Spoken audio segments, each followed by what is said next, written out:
ஆட்சிக்கு வரதான் முக்கியம், வலுப்பெறணும் அப்படின்னீங்க. ஆமா. ஒற்றுமை இருக்கணும், வலுப்பெறணும் அப்படின்னீங்க. ஆமா. ஓபிஎஸ் இல்ல, டிடிவி தனி கட்சி ஆரம்பிச்சிட்டாரு, செங்கோட்டையன் வெளியே போயிட்டாரு. இவங்க எல்லாம் போனதுக்கு அப்புறம் கட்சி எப்படி ஜெயிக்கும்?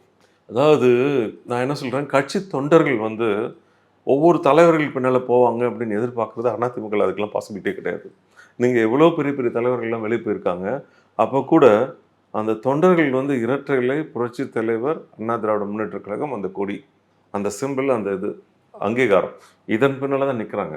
அவருடைய இயக்கம் புரட்சி தலைவர் இயக்கம் அப்படின்னா இரட்டை இலை அப்படிங்கிறது ஒரு ஸ்ட்ராங் பேஸ். பப்ளிக்லையும் இருக்கு, பார்ட்டி கேடர்ஸ்கிட்டையும் இருக்கு.